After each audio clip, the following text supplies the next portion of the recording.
আসসালামু আলাইকুম সুপ্রিয় দর্শক।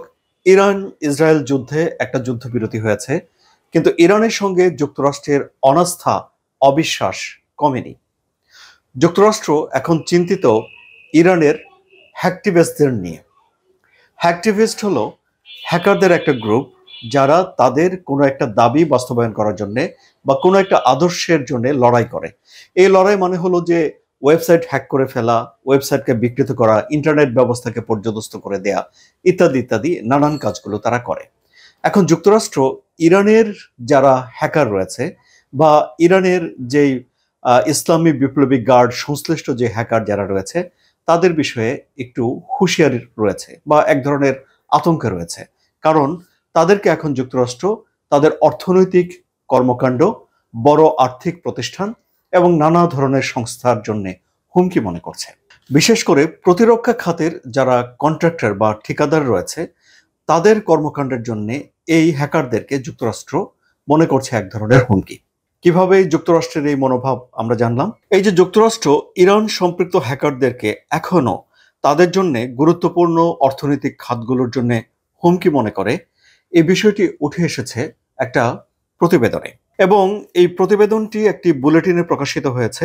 এইটি প্রকাশ করেছে FBI, national security agency, cyber security ও ইনফ্রাস্ট্রাকচার সিকিউরিটি এজেন্সি এবং ডিফেন্স সাইবার ক্রাইম সেন্টার।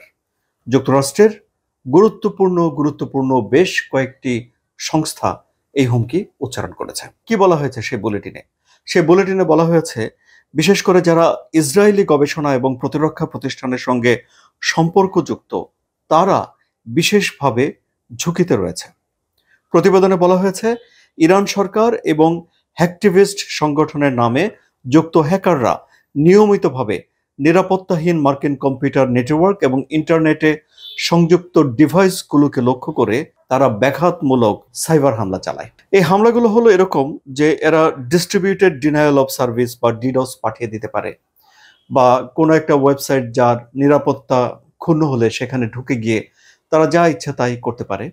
সুতরাং যুক্তরাষ্ট্রের ইন্টারনেট ব্যবস্থা খুবই উন্নত, তারা খুব ভালো নিরাপত্তা ব্যবস্থা মেনটেন করে, কিন্তু তারপরেও সেখানে ইরানের হ্যাকারদের আক্রমণের নজির আছে।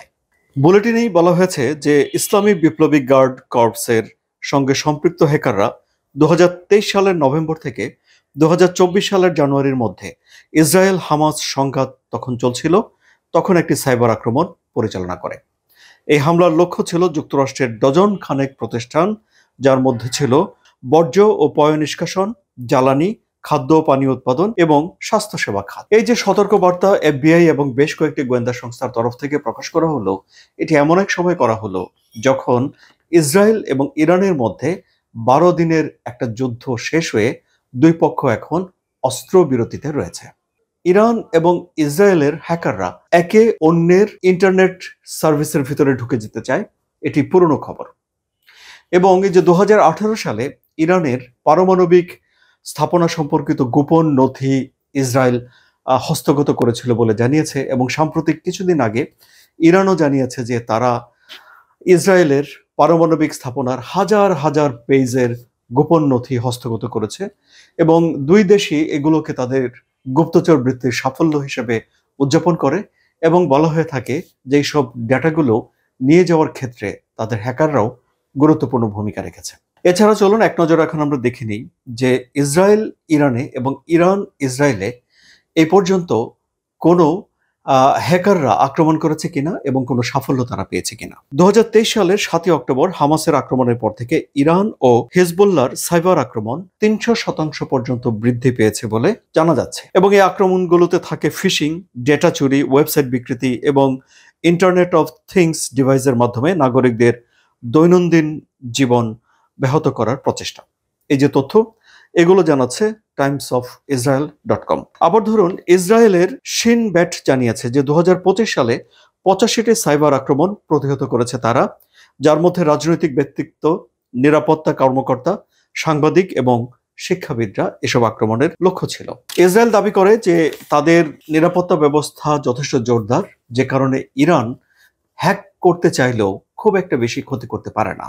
সুপ্রিয় দর্শক, সম্প্রতি প্রেডেটরি স্প্যারো নামে প্রো ইসরায়েল একটা হ্যাকার গ্রুপ ইরানের একটা ব্যাংক এবং একটা ক্রিপ্টো এক্সচেঞ্জে একাধিক আক্রমণ চালিয়েছে এবং তাতে অনলাইন ব্যাংকিং সেবা এবং এটিএম সেবা বিঘ্ন ঘটেছে বলে দাবি করা হয় এবং এতে প্রায় 900 মিলিয়ন ক্রিপ্টো ধ্বংসের দাবি করা হয়। যদিও ইরানের তরফ থেকে বলা হয়েছে যে এই আক্রমণগুলো খুবই দুর্বল ছিল এবং ইরান সেগুলো যথাযথভাবে প্রতিরোধ করতে পেরেছে।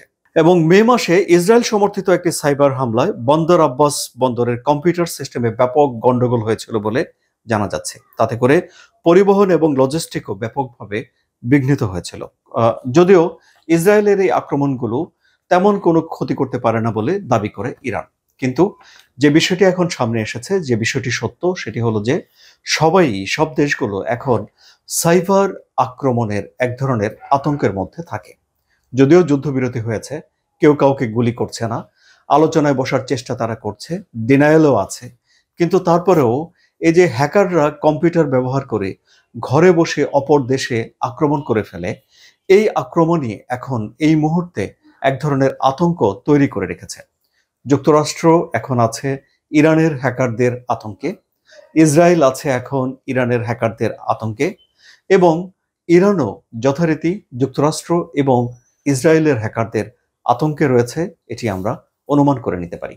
সুপ্রিয় দর্শক, আপনাদের কি ধারণা এই আতঙ্ক এই দেশের সম্পর্কগুলোতে নতুন কোনো মাত্রাকে যুক্ত করবে?